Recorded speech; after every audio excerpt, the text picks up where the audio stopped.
It was a Tuesday afternoon in Kyoto. At 4:32 p.m., Mrs. Tanaka signed her son Haru out of daycare. She pushed his stroller out the main gate, turning left, away from her usual route. At 4:37 p.m., a convenience store camera caught her on a quiet side street. For 60 seconds, she and the stroller vanished from all cameras. At 4:38 p.m., Mrs. Tanaka reappeared, alone. The stroller was empty. Haru was gone. In just 6 minutes, a child disappeared in broad daylight, with no struggle, no witnesses, and no clear motive. The timeline was precise, but the truth was lost in those 60 seconds.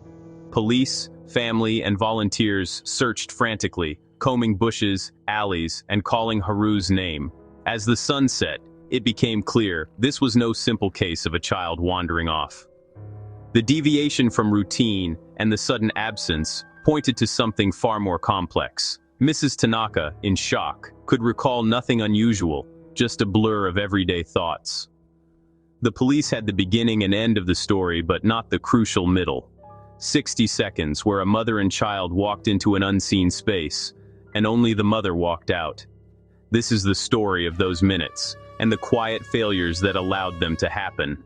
A city's routines, a mother's memory, and a vanished child, all changed in a single, ordinary afternoon.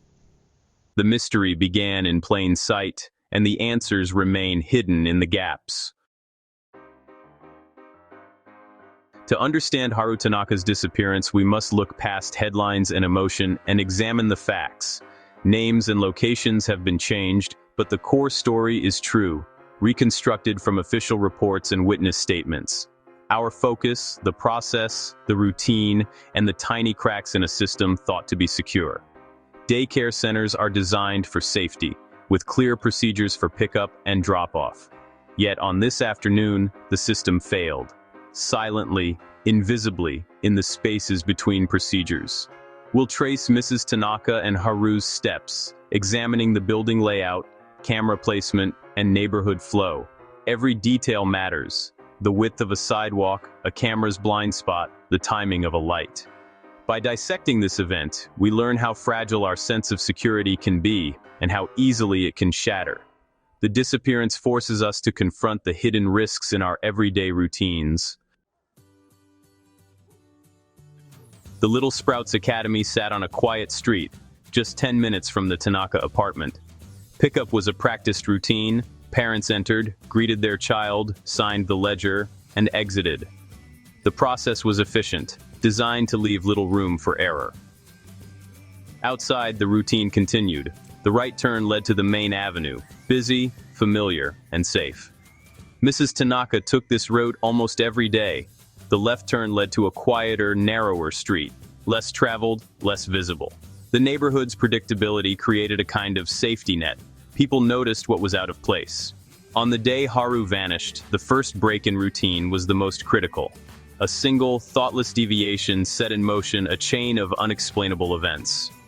In a world built on routine, one small change can have enormous consequences. The sign-out sheet at the daycare is more than paperwork. It's the official handoff of responsibility. On the day Haru vanished, the entry was clear, 4:32 p.m., Mrs. Tanaka's signature, nothing unusual. The daycare's duty was fulfilled. The system had worked as designed. This sheet became the investigation's anchor point, marking the moment the daycare's responsibility ended. Security cameras confirmed the handoff. Mrs. Tanaka signed, placed Haru in the stroller, and left. But the procedure, followed perfectly, created a false sense of security. Once outside, mother and child were beyond the staff's watchful eyes.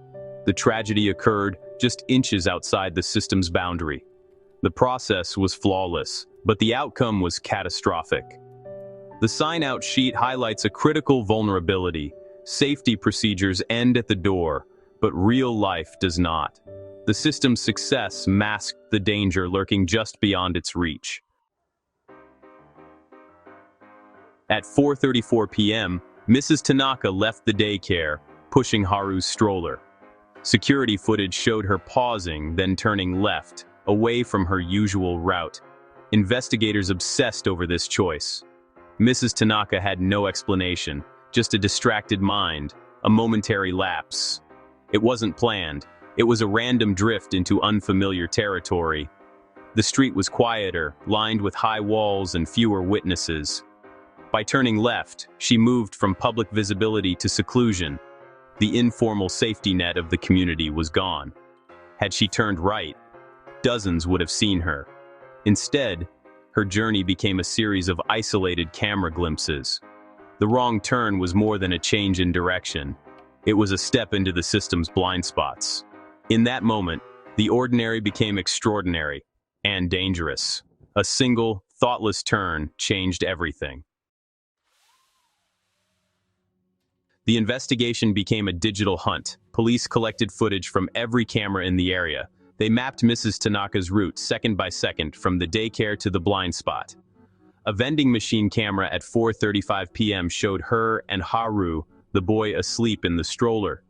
At 4:36 p.m., another camera caught them approaching an alley. Nothing unusual. At 4:37 p.m., a convenience store camera captured the last image of Haru in the stroller. Then, a gap, a stretch of street with no cameras. At 4:38 p.m., a traffic camera showed Mrs. Tanaka at a crosswalk, pushing an empty stroller.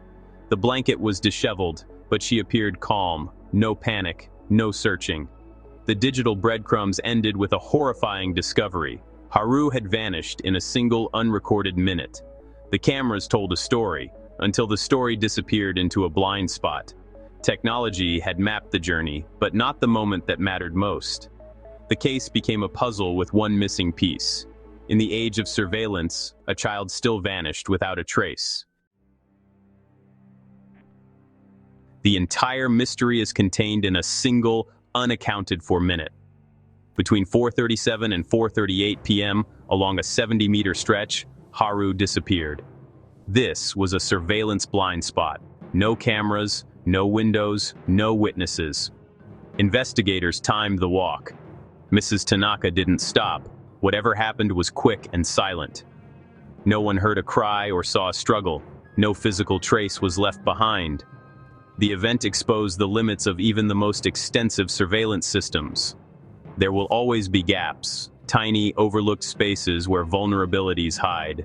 The perpetrator, if there was one, needed only to know the landscape. Mrs. Tanaka herself has no memory of the minute, her mind blanked by trauma. The digital record is empty and the human record is broken. All that remains is speculation, swirling in that silent 60-second void. Sometimes the most important moments are the ones no one sees.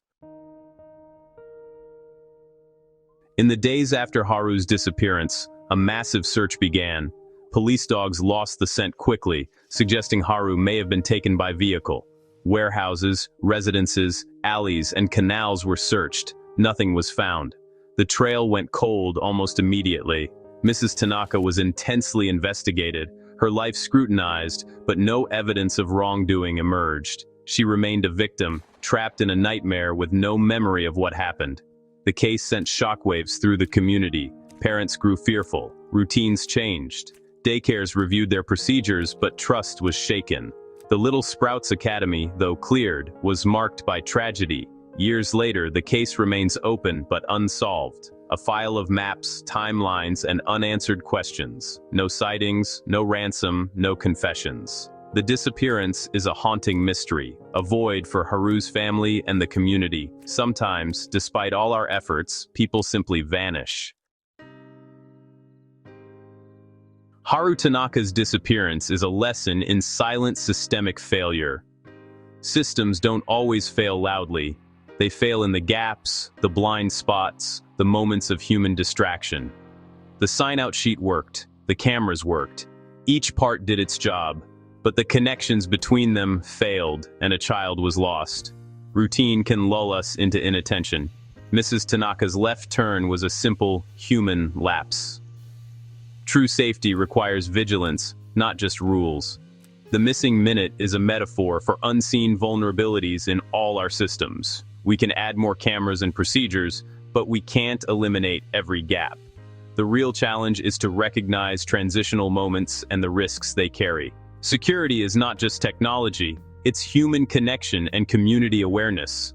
Had Mrs. Tanaka taken her usual route, the community's informal surveillance might have made a difference. The most important lesson: we must watch the gaps, for ourselves and for each other. Sometimes a minute is all it takes for everything to be lost.